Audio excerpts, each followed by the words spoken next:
Hola a todos, buenos días. En este nuevo episodio de Político en París Montplet, el personaje invitado es Jesús Maraña.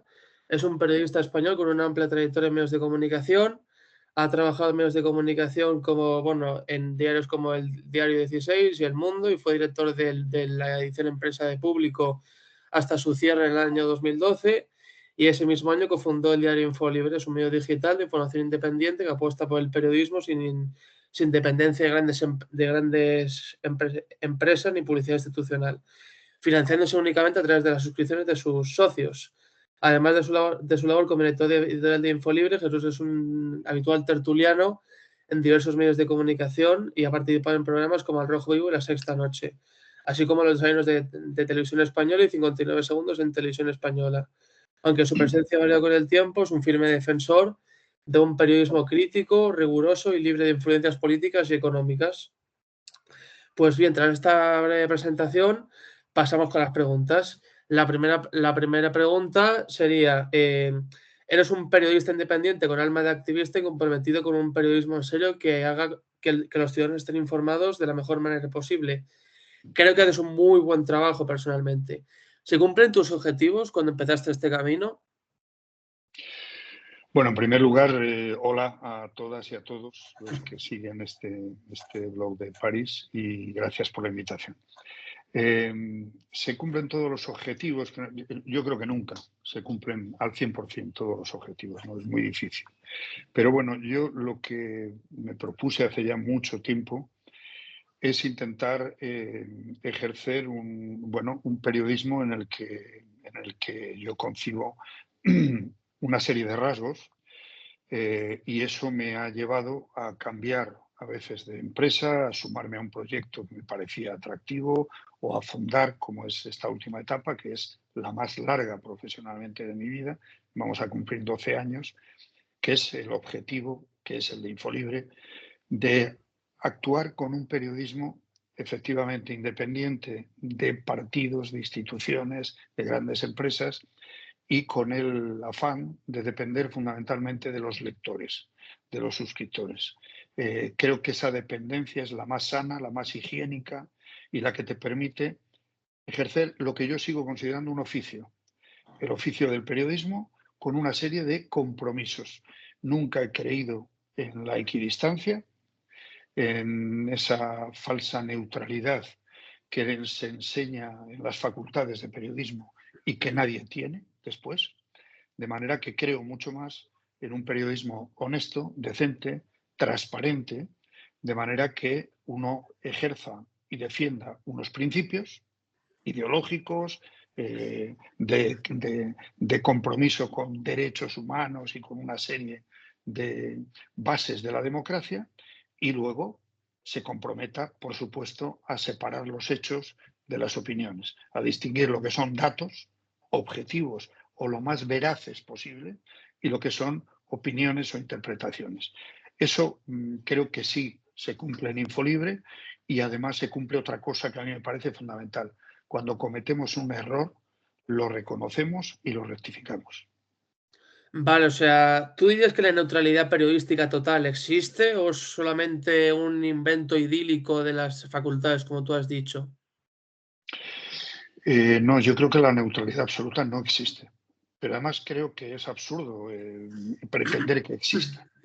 Nadie en su vida diaria, en su vida personal, en sus decisiones personales, es neutral.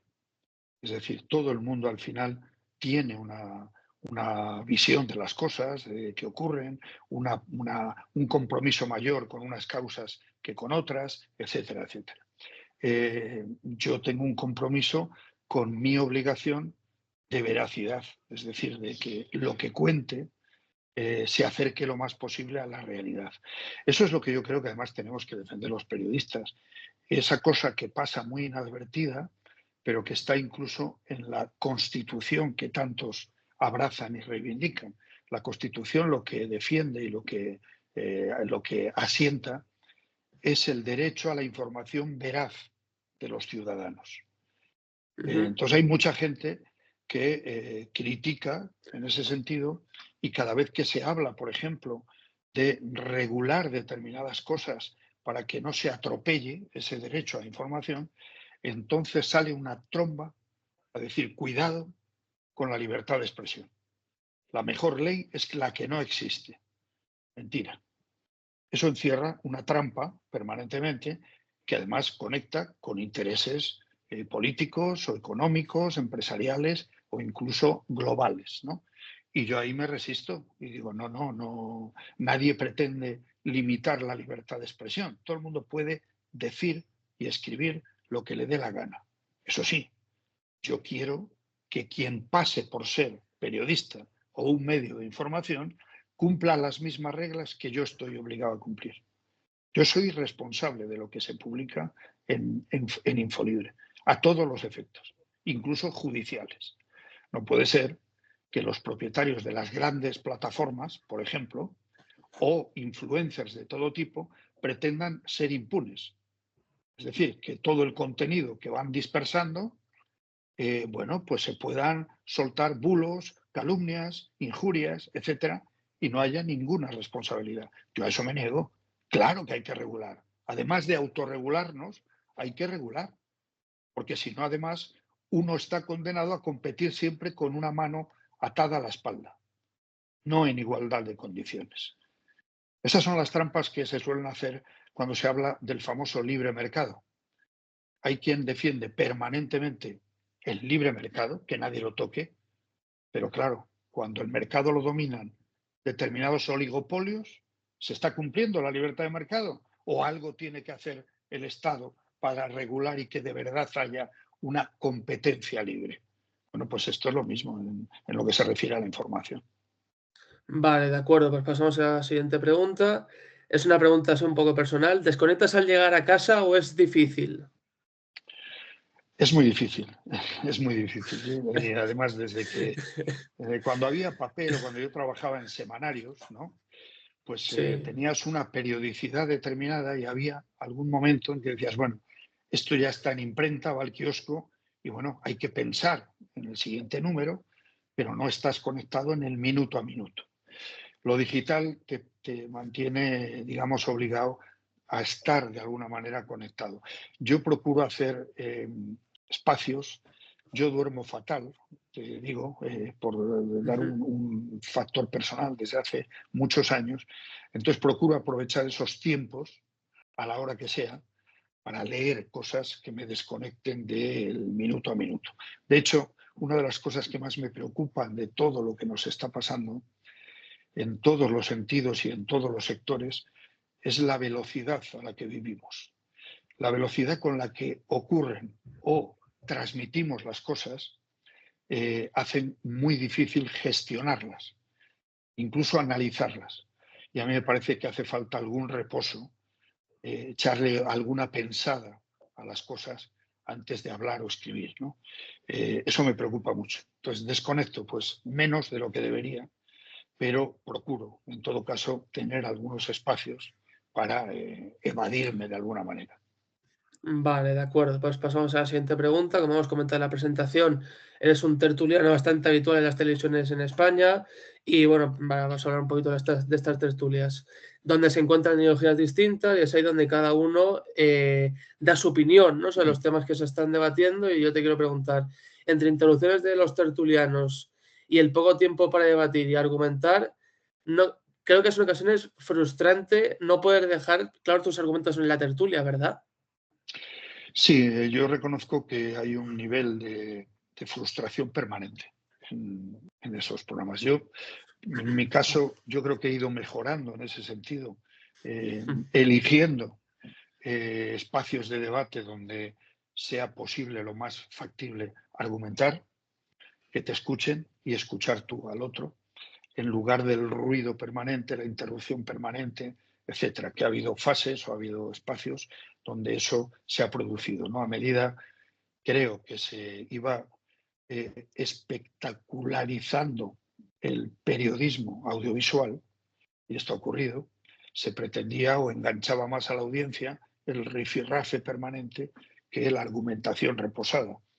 Y eso ha sido en algunas fases complicado y frustrante. Sí, a veces uno se va a casa, bueno, pues bastante irritado, ¿no? Y bastante frustrado con uno mismo, ¿no? Pero bueno, yo siempre he procurado aplicar la regla de escuchar, no interrumpir en lo posible y dar argumentos y no insultos, ¿no? Eso lo he intentado y no caer en el barro, porque yo creo que algunos tertulianos lo que pretenden constantemente es que tú caigas en el barro para ganar una partida que no tiene ningún sentido, a mi juicio, ¿no? Y que yo como espectador rechazo. Bueno, de hecho, una de las virtudes que yo personalmente más te veo a ti es que eres una persona con mucha paciencia, ¿eh? O sea, yo escucho muchas tertulias tuyas que como que te intentan como medio provocar y mediante según qué forma de hablar, tú igualmente te mantienes muy paciente y argumentas de forma muy calmada y eso te deja muy bien, la verdad. Pues muchas gracias. Yo lo intento. No sé si lo consigo siempre, pero hay veces que cuento hasta 100 antes de soltar lo que en principio te puede pedir el cuerpo, ¿no? Sí, yo lo intento, al menos lo he intentado siempre, ¿no? Y además, a estas alturas o a estas edades, yo creo que ya es difícil cambiar. No me voy a convertir en un tertuliano agresivo bueno, e impaciente. Creo que cada uno vale para lo que vale. Vale, de acuerdo. Pasamos a la siguiente pregunta. Vamos a hablar de tu diario, Infolibre, que es el director editorial, el cual Infolibre se sostiene únicamente a través de las aportaciones de sus socios, lo cual es un modelo poco frecuente en el periodismo actual. ¿Cómo definirías este enfoque en términos de independencia editorial y relación con la audiencia? Y otra pregunta que viene dentro, ¿qué características definen este modelo y cómo se traduce en la producción y difusión de sus contenidos? Bueno, nos sostenemos no solo con las suscripciones, sino que es un medio que también tiene publicidad, pero una publicidad, digamos, transparente, es decir, la publicidad que entra en la web de Infolibre, ¿no? Te puedo decir que cuando fundamos Infolibre, hace ya, se van a cumplir 12 años, eh, cuando yo explicaba el modelo de negocio que pretendía Infolibre, cómo sostenerse, a mí me miraban como a un ovni, ¿eh? Es decir, yo iba por los sitios y incluso por las facultades de periodismo o por los congresos de periodismo digital y yo notaba que me miraban extraño, decir, este hombre, ¿qué dice? ¿A dónde van? ¿Qué es eso de depender de los lectores y que paguen por la información o el análisis que tú des? En aquel momento, no hace tanto de esto, lo que se nos decía es Internet equivale a gratuidad, no se pueden poner puertas al campo, esa era una frase que se empleaba habitualmente, y Ajá. bueno, pues este es un viejuno que pretende aplicar a lo digital unas reglas antiguas de lo que era la costumbre de ir al kiosco y pagar 1 euro o 1,5 € por un periódico.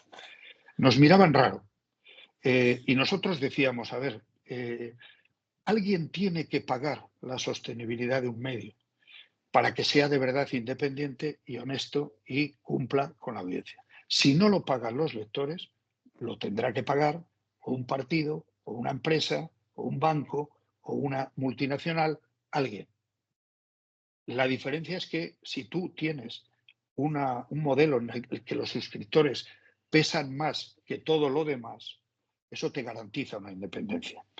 Y eso es lo que planteamos, no inventamos, no descubrimos el Mediterráneo, lo que hicimos fue mirar modelos que funcionaban por ahí fuera y vimos un modelo que se llama Mediapart, un diario digital francés de periodismo de investigación, que además sí que ese no admite siquiera publicidad, solo vive de las suscripciones y vive muy bien, con Ujú. 250.000 suscriptores que mantienen a Mediapart y además con precios, digamos, razonables, no regalando la información por 50 céntimos, que es lo que vuelve a pasar 12 años después. Pero bueno, hace ya, pues yo creo que coincidió con la pandemia, hace ya como 5 años que se fueron sumando los demás medios a decir, pues sí, es que hay que ir a la suscripción porque si no, no hay forma de sostener un medio periodístico.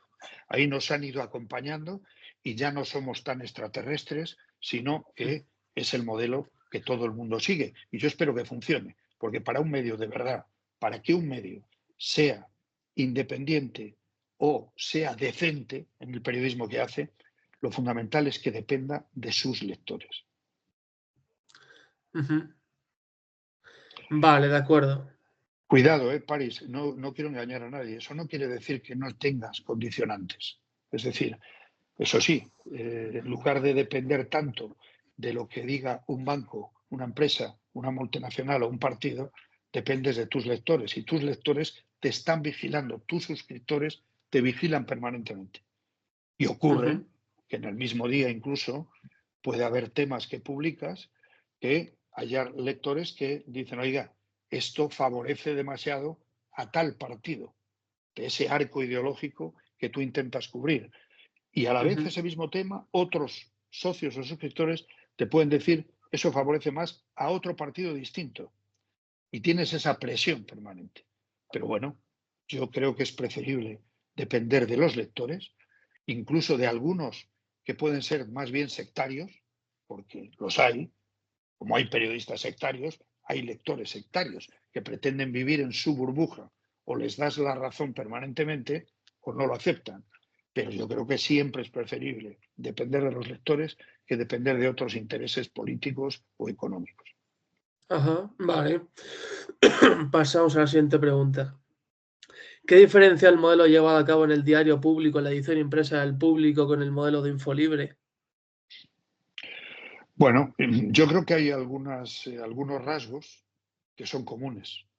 De hecho, del diario público, en papel, surgió una especie de cantera de proyectos distintos en diferentes áreas, pero que compartimos, seguimos compartiendo algunos principios editoriales que estaban en el diario público y que siguen estando, yo creo, en el diario público digital, ¿no? Pero de ahí, de la cantera, digamos, de público, surgió Infolibre, surgió también el diario.es, surgió La Marea, surgió la revista Mongolia, surgió la revista económica Alternativas Económicas. Han surgido muchos proyectos muy variados y que seguimos teniendo contacto y compartimos un poco aquel espíritu, bueno, que era muy creativo, muy asambleario, si quieres, porque discutíamos muchísimo antes de tomar decisiones periodísticas y creo que trabajamos con muchísima libertad, ¿no? Pero bueno, eso obviamente era propiedad de una empresa, de un empresario. Eh, Infolibre es propiedad de una serie de accionistas minoritarios, una sociedad de amigos, los propios periodistas que lo fundamos y los propios lectores y suscriptores. Es decir, es un modelo en ese sentido distinto, pero creo que Ujú. compartimos algunos rasgos y principios editoriales.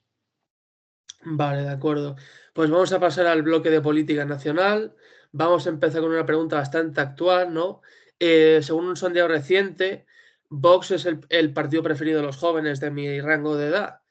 ¿Qué opinas de esto? ¿Es un peligro realmente que los jóvenes de mi rango de edad tengan tanta estima por un partido como Vox? Bueno, en términos de lo que yo considero higiene democrática, sí, es preocupante. Otra cosa es que sea o no comprensible. Y yo creo que hay que intentar entender ese fenómeno. Es decir, el hecho de que haya un componente, digamos, de rebeldía que va dirigido o que aporta Vox, que antes, hace X años, no hace mucho, ese componente de rebeldía estaba en movimientos de izquierda progresista o de izquierda incluso radical. Bueno, ¿por qué ocurre eso? Eso es lo que hay que analizar y entender e intentar corregir, es decir, llegar a esa franja de jóvenes que son mayoritariamente también, hay que decirlo, varones, no mujeres. Hay muchas menos Ujú, mujeres que varones que están en esa franja que tú explicas. Eh, y hay factores que hay que analizar para, digamos, llevar o convencer a esa franja de jóvenes y de edades y de género bueno, de que hay otras formas de enfocar esa rebeldía y desde luego que hay que, sobre todo, solucionar problemas inmediatos que afectan a esa franja y que están escuchando voces, en este caso de la ultraderecha, de la extrema derecha o del nacionalpopulismo, que les dan soluciones en las que ellos creen o bien porque simplemente se acercan a ese movimiento ultraderechista por ir a la contra de lo que es el sistema que consideran fallido, ¿no? O que consideran que les está tomando el pelo. Bueno, pues eso yo creo que es responsabilidad de todos los demócratas, creo que no es solo responsabilidad de la izquierda, a la que se hace constantemente responsable del crecimiento de todos los movimientos ultras del mundo. Y dices, oiga, bueno, es la izquierda, pero es también la propia derecha que de sí misma, en el caso español es clarísimo, ha nacido una rama a la que no convence la derecha democrática actual, y de ahí ha salido esa rama que va mucho más al extremo y que además defiende negacionismos de todo tipo. Bueno, yo creo que es responsabilidad de todos los que nos consideremos demócratas. Vale, de acuerdo. Pues vamos a hablar también de Alianza Catalana, es el partido de Silvia Oriols. También Mm. es dado tener juventud entre sus votantes y son discursos que se asemejan, ¿no? Vox sobre España y Alianza Catalana, una Cataluña a la catalana. Además de un discurso similar en el tema de la inmigración, ¿no crees? Que se parecen bastante. Bueno, es que es uno de esos temas que se utilizan permanentemente para ganar votos. Es decir, eh, siempre es la misma mecánica, ¿no? Primero hay que distorsionar la realidad, convencer a la gente de que hay un riesgo, de que hay un peligro, de que viene alguien a quitarte la posibilidad de un trabajo, de un futuro, de una vivienda. Siempre se enfoca, bueno, advirtiendo o creando miedos, incertidumbres o peligros claros, ¿no? Bueno, en eso se asemejan. Y como hay un componente nacionalista, pues sí, claro, hay un nacionalismo españolista y hay un nacionalismo independentista catalán que también tiene posibilidad de seguir radicalizándose, incluso con temas similares a los que utiliza el nacionalismo español. Esto está ocurriendo y ahí Junts directamente tiene una competencia a su derecha. Claro que es preocupante porque, bueno, eso no hay ninguna garantía de que no siga creciendo. Todo esto está muy relacionado y eso se puede observar en lo que ha pasado en Estados Unidos, lo que pasó con el Brexit, lo que pasa en Alemania ahora mismo, pendientes de elecciones, etcétera. Tiene mucho que ver con las plataformas de redes sociales por donde circulan algunos de esos mecanismos que consiguen convencer a determinados nichos electorales de que, bueno, pues hay que romper el sistema democrático o el sistema europeo para vencer o frenar esos peligros que ellos alimentan, ¿no? Bueno, tiene mucho que ver con eso. Por eso, si no atacamos el fenómeno de la desinformación, será difícil, desde el punto de vista político, frenar ese tipo de movimientos. Vale, de acuerdo. Vamos a hablar de un suceso que ocurrió hace pocos días en Barcelona, donde la CUP, un partido radical de izquierdas, ¿no? Arrasó la carpa de Alianza Catalana y agredieron a los militantes de esta formación, donde acudieron ambulancias y los Mossos d'Esquadra al lugar donde estaba ubicada la carpa para atender a estas personas. Este avance en votos de la derecha y la pérdida de votos de los partidos de izquierdas, estarás de acuerdo que es mayoritariamente por el discurso de la inmigración y la inseguridad que hace la derecha, ¿no? O sea, ¿tú crees de que este discurso que hace la derecha de la inmigración y de la inseguridad ciudadana, que tú has comentado hace un momento, que era como intentar hacer más grave la situación, es la causa de esta pérdida de votos de la izquierda y del auge de estos movimientos extremistas? Bueno, a ver, hay bolsas, digamos, de electores, ha pasado en Estados Unidos, que estando en los, digamos, en terrenos progresistas o de izquierdas, el Partido Demócrata de Estados Unidos, en general, tampoco se le puede considerar una izquierda, en el sentido europeo, una izquierda, digamos, radical, ¿no? Para nada. Es más bien un centro progresista, ¿no? Salvo la rama más socialdemócrata pura que defiende Bernie Sanders y compañía. Bueno, cuando se dice que pierde votos la izquierda, si se mide los estudios postelectorales, hay una franja muy pequeña, la hay, pero es muy pequeña, que va a la ultraderecha. No, los votos que pierde la izquierda normalmente se quedan en casa, van a la abstención, a la desmovilización, la mayor parte. Y esa es la gran preocupación en este país. A la izquierda del PSOE, lo que se observa ahora es una desmovilización muy importante. Y ese es el reto que tiene la izquierda, que es motivar de nuevo a la gente para que vote a quien quiera, pero en el espacio de la izquierda democrática, y eso puede frenar, pero los votos de la ultraderecha en España, lo que gana Vox suele venir en su mayor parte del PP, no de la izquierda. Eso hay que tenerlo claro, ¿no?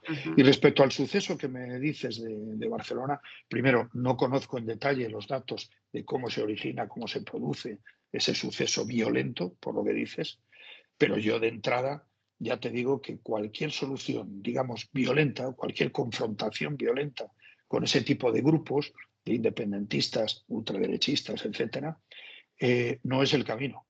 Es lo que algunos de esos grupos están deseando. Porque en el barro siempre ganan los que se mueven en el barro. Vale. Esa batalla creo que no va por ese camino. Es más complicado ir con argumentos, ir con la palabra, ir con datos, pero yo creo que nos dirigimos a gente que quiere estar bien informada, que no va con la porra cuando sale de casa. Entonces ese camino me parece que no es el adecuado y desde luego yo lo rechazo. ¿A qué crees que se debe esta desmovilización de la izquierda que has comentado? Bueno, hay un componente de frustración, porque hubo Ujú. una expectativa a raíz del 15M, de todo lo que supuso y en todo lo que desembocó políticamente, se creó una expectativa muy, muy ilusionante, muy, muy amplia, ¿no? Bueno, esa expectativa en ese terreno no se ha cumplido y sobre todo creo que las fracturas que se han ido produciendo, el electorado, esa base de izquierdas a la izquierda del PSOE, la desunión, eso está medido, la división, el enfrentamiento entre las propias izquierdas produce normalmente desmotivación, alejamiento de la política, del debate, ¿no? Y eso se está produciendo y está en los estudios demoscópicos mínimamente fiables, se observa un rechazo al debate cuando hay una fractura entre grupos que en lo fundamental creemos que están de acuerdo. Y se considera que hay fracturas más por temas de poder, por luchas de poder, por luchas personales, por egos, por orgullos, etcétera, y eso provoca mucha desmotivación. Vale. Vamos a hablar del tema de la inmigración que hemos comentado antes. Yo personalmente creo de que para poder contrarrestar este discurso que muchas veces hace la derecha, el gobierno de España debería de comunicar mejor sobre este tema, ¿no? Debería de saber transmitir mejor las cosas buenas de este, que tiene también la inmigración, ¿no? Y porque los datos que tenemos son los siguientes, ¿no? Tenemos 2,9 millones de afiliados a la Seguridad Social, extranjeros. Los marroquíes son la nacionalidad más criminalizada por los partidos de ultraderecha y resulta que 358.000 personas de nacionalidad marroquí están cotizando en la Seguridad Social. ¿Crees que los ciudadanos españoles conocen este dato? No, no lo conocen. Y por más que se insiste, claro, tiene mucho más ruido y tiene mucho más eco cuando se habla de que los inmigrantes son delincuentes y que vienen a aprovecharse de la sanidad pública, de la educación pública, etcétera, etcétera. Eso tiene mucho más eco. Sí, yo no tengo la receta de cómo hay que comunicar para ser mucho más efectivo, pero me parece que habría que bombardear informativamente a la gente explicándoles que el crecimiento económico español en empleo y en economía pura y dura es imposible sin la inmigración. Y las pensiones actuales y del futuro son imposibles de sostener sin la inmigración que trabaja. Esto es así. Y habría que repetirlo por tierra, mar y aire. Como hay que repetir que cuando se indica o se defiende que hay mucha más criminalidad entre los inmigrantes, no es verdad. Y que los inmigrantes usan mucho más la sanidad pública, es mentira. Si se atiende a los Ujú. datos reales, a los datos que se pueden comprobar, no es así. Los inmigrantes usan menos la sanidad pública que los españoles. Eso es así. Ajá. Bueno, pues efectivamente, ¿de cómo hay que comunicar esto? Bueno, yo creo que esto es un indicativo también del ecosistema mediático en el que estamos. El hecho de que siga dedicándose horas y horas de televisión y haya incluso cuñas publicitarias sobre el peligro de la ocupación es indicativo de que hay una intencionalidad primero de hacer negocio, porque hay una publicidad absolutamente distorsionada. Yo cada vez que escucho en radios esa cuña que dice, oye, Pepe, es que te vas un fin de semana de casa y cuando vuelves te la han ocupado. Hay que poner una alarma. Es una Sí, sí. publicidad de alarmas. Y dices, pero vamos a ver, ¿a cuánta gente le ocurre que se va un fin de semana y cuando vuelve le han ocupado la casa? En serio. Muy poca gente, la ¿Eh? verdad. Y cuando se habla y además manipulan mucho e instalan un lenguaje determinado. Ya han instalado el término inquiocupación. Bien, se están dando normas precisamente para rebajar en lo posible ese fenómeno de inquilinos que llega un momento en que no pueden pagar el precio del alquiler y no pagan y entonces hay que echarlos. Pero a la vez habrá que tener en cuenta si es por deporte o es porque efectivamente es gente vulnerable que no puede pagar el alquiler. Ajá. Y eso efectivamente hay que solucionarlo. En eso hay unas cifras, unos datos, ¿eh? Pero que eso no tiene nada que ver con la ocupación cuando quienes transmiten toda esa historia lo equiparan a allanamiento de domicilios. ¿Vale? Ujú. Es que son dos cosas distintas. Y hay cifras concretas para las dos cosas. Y si analiza en serio eso, pues hay que observar las medidas que se intentan tomar, ¿no? Para ayudar a gente vulnerable y para ayudar a los propietarios a los que les ocurre eso. Se les está garantizando ya, por la última ley de vivienda, que el Estado se hace cargo del pago del alquiler mientras esas familias vulnerables no tengan otra casa donde vivir. Eso se está ya garantizando, salvo, oye, las comunidades autónomas que se niegan a aplicar la ley de vivienda. Mm. Esto lo tiene que saber la gente. Que hay Claro. comunidades, pero hablo, por ejemplo, de Euskadi, ¿no? En Euskadi hay normas donde se protege no solo a los inquilinos vulnerables, sino también a los propietarios, para que no tengan riesgo a la hora de alquilar sus casas. Pero eso sí, está claro que aparte de construir vivienda pública, hay que dar soluciones más rápidas a la gente y a la gente joven que no puede pagar un alquiler a los precios especulativos en los que está en determinadas capitales y en determinadas zonas. Pero no caigamos en la trampa de que todos los inquilinos intentan ser delincuentes, ¿eh? Y todos los propietarios son especuladores peligrosos. No se puede caer en esa dicotomía falsaria, ¿no? Bueno, pues se está cayendo en eso y creo que desde la responsabilidad de los medios y de los periodistas debemos combatir ese escenario que está distorsionado, ¿no? Exacto. Bueno, claro, porque generalizar nunca es bueno, o sea, ni en el sentido bueno ni en el sentido malo. Es Eh, falsario siempre. Es decir, yo cada vez que escuchas eso de Ujú. los periodistas son, los tertulianos son, oiga, yo no hablo por ahí de los ingenieros son, oye, hay de todo. Habrá algún Claro. ingeniero que falla, ¿no? Y que comete errores. Habrá algún cajero de banco que se equivoca, pero no se puede decir todo, generalizar de esa manera porque estás, bueno, pues manipulando la realidad simplemente, ¿no? Naturalmente, vale. Pues bueno, vamos a seguir con más datos, ¿no? Luego tenemos a rumanos, colombianos, venezolanos, chinos, que entre todos estos suman otro millón de afiliados a la seguridad social y cotizando. También creo que estas cifras son muy poco conocidas en España, ¿no?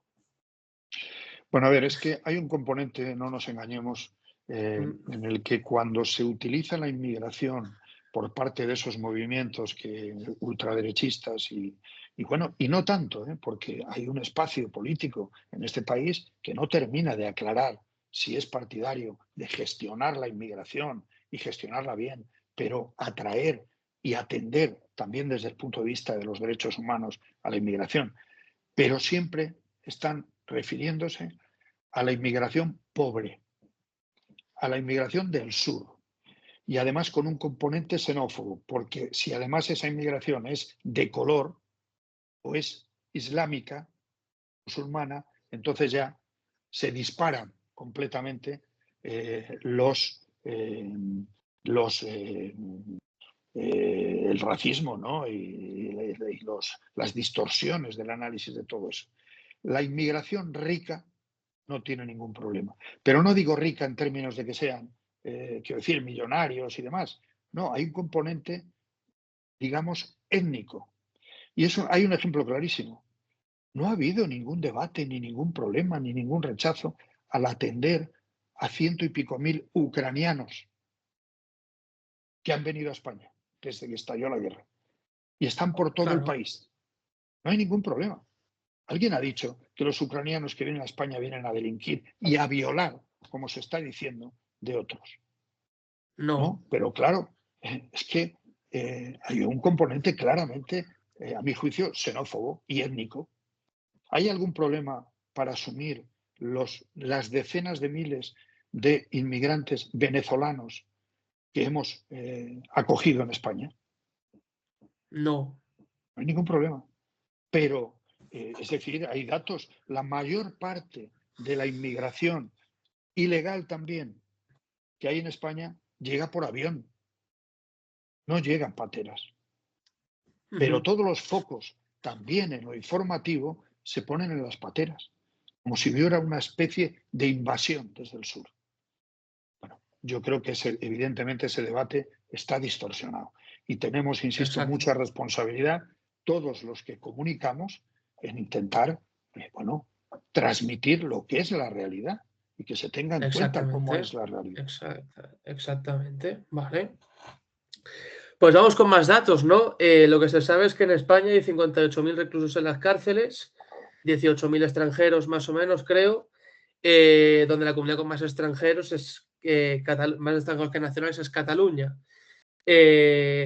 Abordar el debate de la inmigración y explicar bien todo es tan difícil, y dirías tú, ¿por qué es tan difícil y por qué le da tanto miedo a los políticos, ¿no? Este tema como en la inmigración, tanto en el buen sentido como en el mal sentido. Bueno, porque se hace mucha demagogia con esto. Es decir, y como se ha llegado a la conclusión de que eso aporta votos, pues quiero decir, hay grupos y hay movimientos que lo utilizan permanentemente. Ese es el interés político clarísimo, porque no es porque no conozcan esa realidad que estamos comentando, ¿no? Y esos datos que comentamos. Además, yo es que creo que también desde la izquierda no se debe cometer el error de plantear esto en términos de batalla partidista. Yo creo que donde se pone, digamos, colorados a quienes manipulan todo esto es si actuamos y lo defendemos simplemente como demócratas. Oiga, si usted es demócrata, de verdad, tiene que defender unos valores sobre derechos humanos, tiene que defender una justicia social y tiene que defender el antifascismo. No se puede ser demócrata sin ser antifascista. Así de claro. Y entonces el pulso es entre demócratas y no demócratas. Y hay que transmitir a la gente más joven el valor de la democracia. Porque si no, están tendiendo a soluciones supuestamente fáciles que llevan a regímenes autoritarios, de distinto signo, pero autoritarios. Y a mí me gustaría que la gente joven asumiera la realidad de que en ese tipo de regímenes no se es libre. Y muchas de las cosas que hacen ahora mismo, con toda libertad, jóvenes que rechazan los partidos, digamos, y las opciones democráticas y se apuntan a ese tipo de movimientos, no son suficientemente conscientes de las libertades que perderían una vez que estén en el poder ese tipo de movimientos.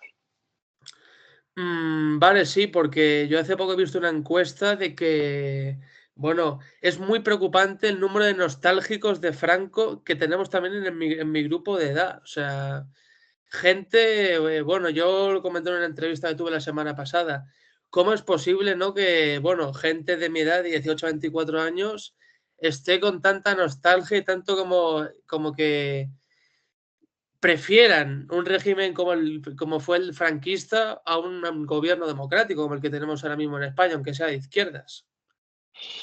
Claro, es curioso, es ese Mm, verso de Sabina de nostalgia de lo que nunca jamás sucedió, ¿no?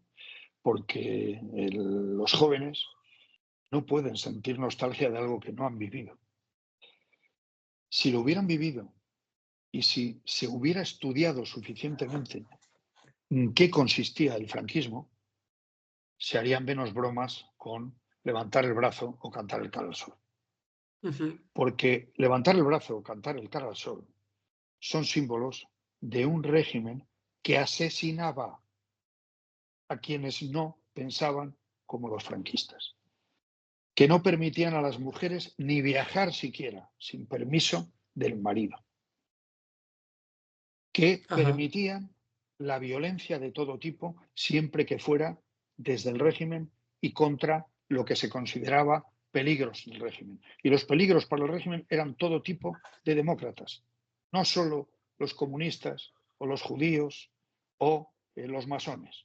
No, todo demócrata era un peligro para el régimen. ¿Nos imaginamos esto? Alguien que tenga 25 años se imagina lo agradable que sería vivir en un régimen donde si te juntabas con 10 amigos, te disolvían a porrazos. Es que la gente joven no sabe esto. La exacto. larguísima etapa en la que en este país no se podían reunir más de 2 personas, porque llegaba la policía y lo disolvía, porque lo consideraba un peligro que hubiera 10 o 12 amigos tomando una cerveza en una esquina de una calle. Es que Ah, no somos conscientes de todo eso. Lo que pues significa la no. libertad en términos reales. Y se Ujú, está engañando con el término libertad.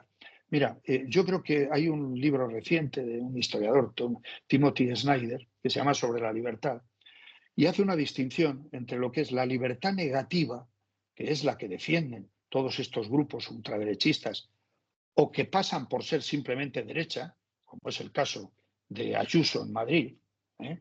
Que ujú. defienden la libertad negativa, es decir, consideran que la ausencia de prohibiciones y de límites, eso es la libertad, per se, la ausencia de cualquier limitación o prohibición.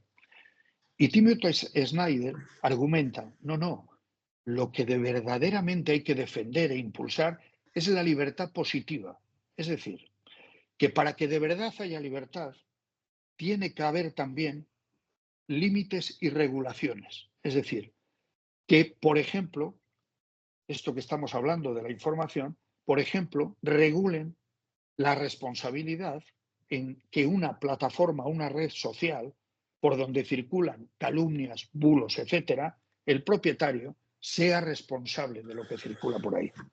O que la gente que de forma anónima suelta todo tipo de barbaridades, pues no se acepte el anonimato, que haya algún registro oficial donde figure a qué corresponde cada cuenta, cada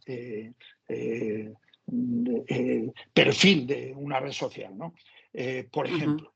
O, por supuesto, que haya unas obligaciones fiscales, una progresividad fiscal. O si no, que usted quiere la libertad para ricos, nada más. No, la libertad es mucho más que eso. No consiste solo en poner señales de prohibido en la circulación y quitarla. Es decir, ya somos libres, ¿no? De tomar cervezas. Oiga, es una broma, de verdad. La libertad es mucho más que eso. Y la democracia es mucho más seria que esto. Exacto. Sí, sí. Vale, de acuerdo. Vamos a hablar del caso de Begoña Gómez, un caso bastante reciente que ha suscitado mucha polémica. La Audiencia Provincial de Madrid anula los registros ordenados por el juez Peinado del caso de Begoña Gómez. Si es que acaso el que realizó la OCO por orden de este juez en la casa y en la empresa del señor Barrabés, incluido el hospital donde está ingresado el señor Barrabés. La UCO le incauta en el hospital el móvil y en el domicilio tablets, ordenadores y móviles de la esposa y de los hijos menores de edad tras 2 días de registro. ¿No crees que esto es grave? O sea, todo el tema este de quitar los dispositivos a los hijos que son menores de edad, no sé qué. Y bueno, otra pregunta que va dentro de esta.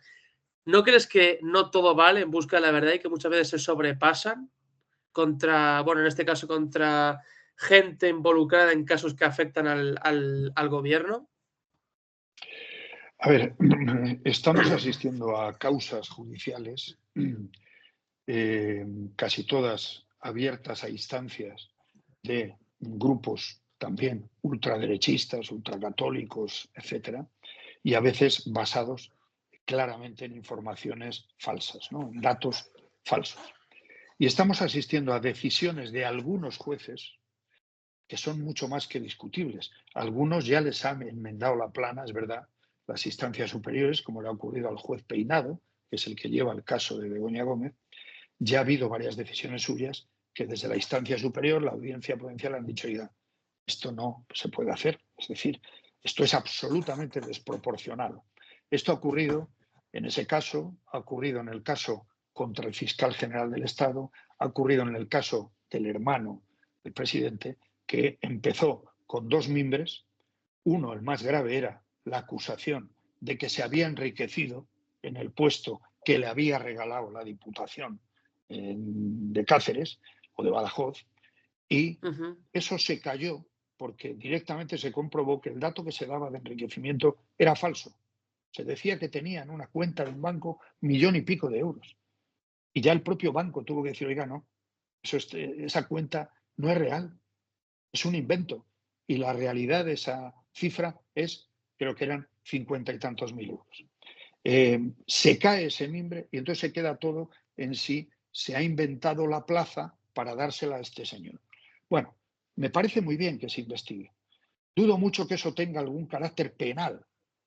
Tendrá seguramente, en todo caso, un debate de derecho civil o un contencioso con la Diputación, si crea o no ese puesto.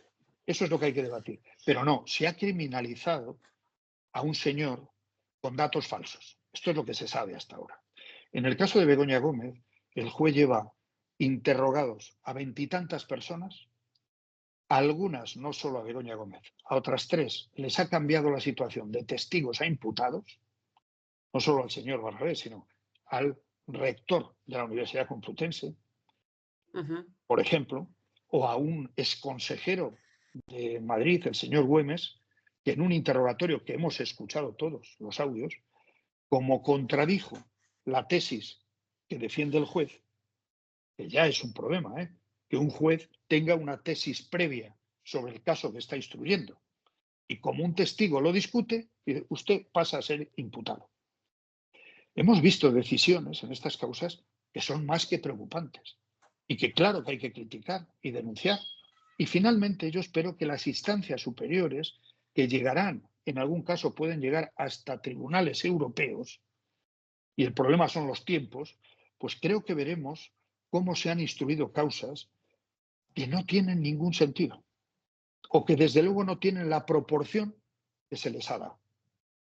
Esto es así. Ujú. Algunos se echan las manos a la cabeza y dicen, oiga, están poniendo en entredicho al Poder Judicial y la separación de poderes y tal. Oiga, los jueces no son inmaculados per se. Existe el derecho a la crítica, por supuesto tenemos toda la obligación de acatar las decisiones judiciales, pero tenemos todo el derecho a analizarlas, a criticarlas y a decir, oiga, si hay 10 filtraciones de tribunales a la semana, ¿cómo es posible que una, solo una, se investigue con una atención y una obsesión que ojalá se dedicara, por ejemplo, a investigar a los evasores fiscales? Vale, de acuerdo. Pasamos a la siguiente pregunta. Vamos a hablar de Donald Trump, de un caso bastante reciente, unas declaraciones suyas. Primera pregunta. ¿Qué opinas acerca de la propuesta de Donald Trump para que le otorguen a él mismo el Premio Nobel de la Paz? Y otra pregunta dentro. ¿Qué opinas también acerca de su propuesta para convertir la Franja de Gaza en la ribera de Oriente Medio? Vamos a ver. El otro día, Richard Gere decía que le avergonzaba ser en este momento ciudadano de Estados Unidos con un presidente y con un grupo de gente en el gobierno del presidente que calificaba a Richard Gere como una panda de payasos. Y yo añado, puede que sean payasos. Alguien dice que el perfil de Donald Trump es el de un psicópata. Bien, pero ni esos payasos ni ese psicópata anuncian nunca ni toman ninguna decisión contra sus intereses personales, crematísticos, de negocio, etc. Todo lo que anuncian es, pasándose por el arco del triunfo, el derecho internacional, los derechos humanos, el respeto a las normas de convivencia internacional, a las normas de comercio, a todo. Pasándose todo eso por el arco del triunfo, solo plantean medidas donde para ellos exista una posibilidad de negocio. Es decir, a Trump no se le ocurre anunciar que convierte la Franja de Gaza, que ya es es un anuncio de otro tipo de crimen de guerra. Está en el artículo 8 del Estatuto de Roma, está como crimen de guerra el desplazamiento forzoso de una población entera o de una parte de una población. Es lo que se está anunciando. Sacar a los gazatíes de Gaza es un crimen. Es un crimen por el que deberían ser juzgados Trump y Netanyahu y quien ejecute esa orden. Esto es así. Pero a lo que voy, no anuncia poner en Gaza, yo qué sé, centros de investigación de biología molecular. No. Anuncia un resort donde se puedan inaugurar X hoteles Trump, ¿no? Es que, cuidado, que siempre anuncian medidas en las que ellos salgan ganando. La fortuna del señor Elon Musk ha crecido en más de 100.000 millones de dólares desde que ganó Trump la presidencia. Ajá. Ahí lo dejo. Vale, de acuerdo. Pasamos a la siguiente pregunta. Vamos a hablar del periodismo. Ya quedan cuatro preguntas. ¿Tú dirías que estamos en un mal momento para ejercer el periodismo tras los recientes acontecimientos que hemos visto, el lanzamiento de micros en la calle, estos pseudo periodistas que muchas veces les vemos con el micro en la calle preguntando de una forma abusiva y agresiva? A ver, vivimos en un momento muy complejo y muy tenso para ejercer el periodismo. Pero yo creo que es uno de los momentos que yo he vivido con la conciencia de que el periodismo, el buen periodismo, el periodismo que practica las normas mínimas del oficio, es más necesario que nunca. Ajá. Y yo defiendo que se practique en todas partes. Para mí el periodismo no solo consiste en lo que uno escribe en su medio, sino también hay que hacer periodismo en las redes, en los blogs, en los nuevos formatos, en todas partes. Hay que hacer buen periodismo. Es la única manera de conseguir que el periodismo subsista, y el periodismo es, no nos olvidemos, un mimbre absolutamente imprescindible para una democracia que se considere tal. ¿Vale? Y luego me violentan mucho y me preocupan mucho esas escenas que vemos de acoso, lo que tú decías, de gente que aborda a los propios periodistas persiguiéndoles, acosándoles, acusándoles de falsedades, etcétera, etcétera, con un componente, por cierto, machista. Esto lo sufren muchas más compañeras periodistas que compañeros. Pero dicho todo esto, tenemos que sobrellevar todo ese escenario porque yo procuro pensar en otros compañeros que se juegan la vida todos los días, haciendo periodismo en México, en Colombia, ahora menos en Colombia, pero también, o en Gaza, donde lo primero que hizo el ejército israelí es también liquidar periodistas palestinos e impedir que llegara ningún periodista extranjero para que no haya testigos del genocidio. Esos compañeros que se juegan el pellejo en Gaza, en Ucrania, en lugares donde el autoritarismo no se lo permite ejercer y lo ejercen siempre en la raya que les puede llevar a la cárcel o a la muerte, pensando en todos esos compañeros, pues hombre, lo que vivimos aquí, claro que hay que aguantarlo y sobrellevarlo. Vale, de acuerdo. Pasamos a la siguiente pregunta. ¿Cómo puede el ciudadano combatir la desinformación que tanto nos azota hoy en día, ¿no? Sobre todo por las redes sociales, en Twitter, ¿no? Te comentaba sobre todo. A ver, es muy complicado porque las propias redes eh, nos atrapan. Es decir, nos van creando una burbuja. Debemos ser conscientes de que nosotros entregamos nuestros datos a una cosa, como dice Snyder, por cierto, en su ensayo. Esa cosa lo sabe todo de nosotros y nos va alimentando lo que es un perfil, si cree que nos interesa un determinado asunto, la inmigración o la violencia de género o tal, y nos va invadiendo, nos va alimentando en un determinado perfil. Pero nos pasa cuando reservas un hotel en una playa. A partir de ahí te empiezan a llegar mensajes alimentando por si te interesa otro hotel en esa playa u otro hotel de la misma cadena en otra playa, etcétera, o los libros. Si compras un libro de determinado tipo a través de Internet, vas a ir recibiendo libros similares a ese que tú has pedido. Es decir, te van creando una burbuja donde tú vas a ir estrechando tus miras. Como propone Snyder, ¿por qué no admiten las grandes plataformas que tú digas, oiga, quiero recibir información que contradiga lo que yo pienso?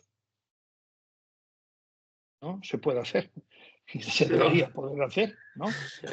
Claro, es que hay que intentar, y es complicado, ¿eh? Pero hay que trasladar a la gente la realidad de que se está estrechando constantemente sus miras. Es decir, en el momento en el que la mayoría de la gente se cree más informada y mejor informada que nunca, hay que explicarles y hay que trasladarles que es una burbuja falsa. Es decir, que lo que consideran datos no siempre lo son. Muchas veces no son datos, son distorsiones de la realidad. Y sobre todo, si quieres tomar decisiones acertadas, te interesa, como mínimo, que los datos tuyos que aportas a una cosa te permitan también que tú conozcas los datos de esa cosa. Es decir, Claro. transparencia. ¿Es tanto pedir? Bueno, ¿eso es atacar la libertad de expresión? Es una broma. Hay que empezar a explicar que nos toman por tontos.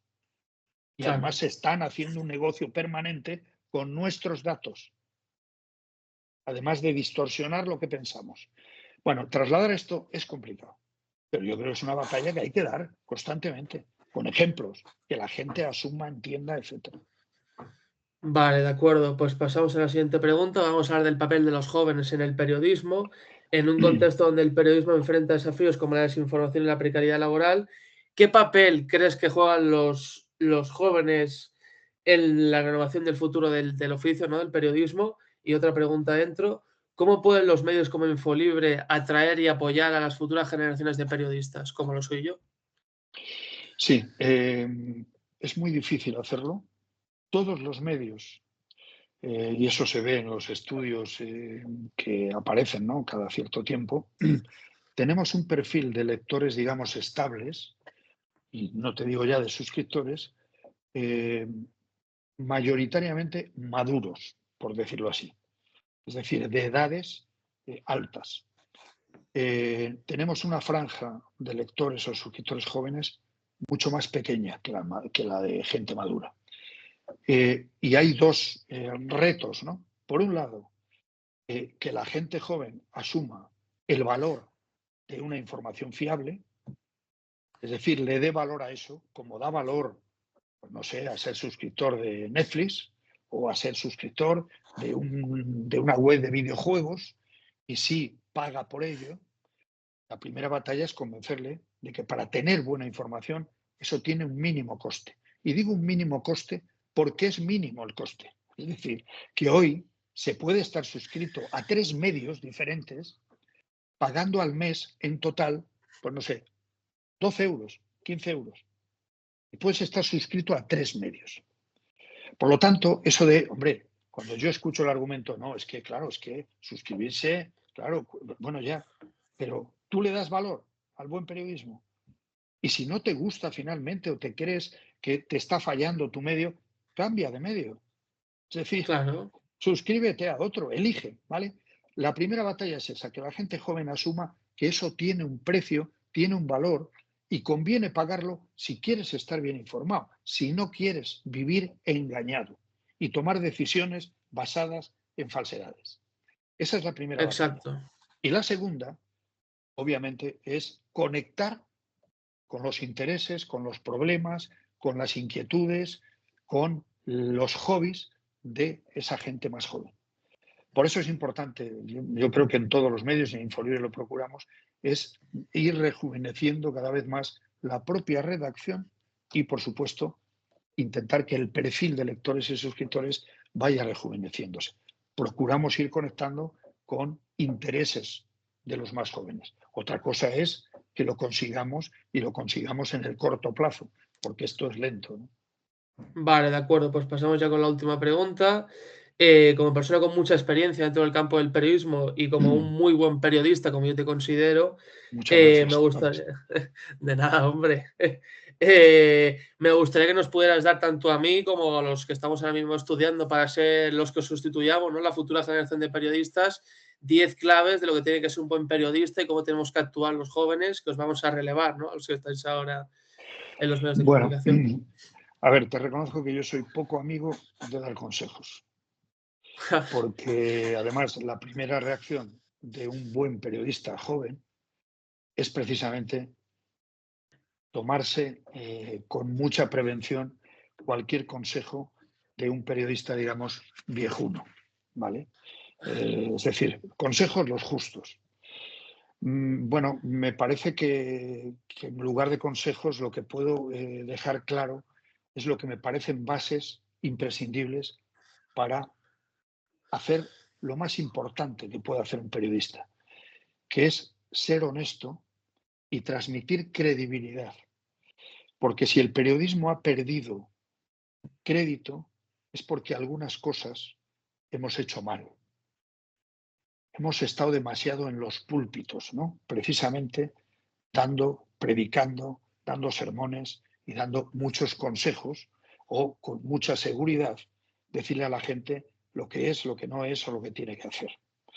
Yo Ujú. creo que es mucho más importante conseguir que la gente diga eso de, hombre, yo este medio o este periodista lo respeto, aunque no coincida ideológicamente con él al 100%. Esto es importantísimo. Yo lo respeto Claro, porque lo que me transmite son argumentos, son datos, y yo puedo contrastarlos o puedo discrepar, pero sé que lo que dice, lo dice con honestidad y acercándose a la veracidad, ¿no? A lo más objetivo posible. Insisto, no neutral, no equidistante, pero sí decente, sí honesto. Yo creo que por ese camino y con una buenísima preparación que yo creo que tenéis en general las generaciones más jóvenes y que no tuvimos las nuestras, preparación técnica, especialización, preparación idiomática, etcétera, etcétera, creo que tenéis la posibilidad de ejercer el mejor periodismo posible porque tenéis muchas más posibilidades de informaros de las que teníamos nosotros en la etapa en la que no existía ni los móviles, ni Internet, ni Google, ni todo esto. Pero eso sí, lo más importante es tener la conciencia de que toda esa capacidad que antes no existía para informar bien tiene que pasar por el filtro de unos principios básicos de lo que es el oficio del periodismo. Eso es lo que yo defiendo. Y claro. si eso transmite algo a la gente joven, pues estupendo. Si no, pues Vale. lo lamento porque creo que habrá mucho espectáculo, habrá mucho ruido, habrá mucha audiencia, habrá mucho clic. Se administrará todo eso a una velocidad imposible y eso no cumplirá el requisito más importante del buen periodismo, que es ayudar a la gente a tomar buenas decisiones. Exacto. Vale, pues antes de cerrar, pues me gustaría hacer como un comentario así breve, ¿no? Yo como estudiante primero de periodismo siempre he creído que la mejor forma de aprender este oficio es rodearse de buen periodismo, ¿no? Por lo que, bueno, ya que te tengo aquí, te anuncio que hace pocos días me he hecho socio de Infolibre. Eso está muy Eh, bien. Oye, ya sabes que yo siempre digo, oye, que corra la voz. Así que me alegro sí, muchísimo de esa decisión. Y espero y que no te arrepientas. Y siempre digo, y si tienes algo que criticar, que compartir, etcétera, siempre hay participación y comunicación y diálogo con los socios y suscriptores. Y yo animo, ya te digo, al resto de personas de mi edad que Infolibre como un medio independiente, como yo lo considero un medio honesto, también a que den el paso y lo que comentábamos, que si ven que no les gusta al final, pues siempre es toda opción de cambiar de medio de comunicación. Pero yo personalmente os he dado la oportunidad y creo que de momento me está gustando. Muy bien, pues espero que eso dure muchísimo. Vale, pues nada, procedo con el cierre, paro la grabación y te explico una cosa y ya plegamos. A ver, vale, pues espero que os haya gustado esta entrevista. A ti, Jesús, que has sido el protagonista, te agradezco esta hora de entrevista que hemos tenido. Creo que he podido aprender mucho, la verdad, un periodista muy sabio como lo eres tú. Y a la audiencia, ¿no? Y el jueves, pues volvemos con otra entrevista con Lluís Orriols. Adiós. Pues muchísimas Adiós. gracias por darme este hueco en tu espacio. Muchas gracias. A ver.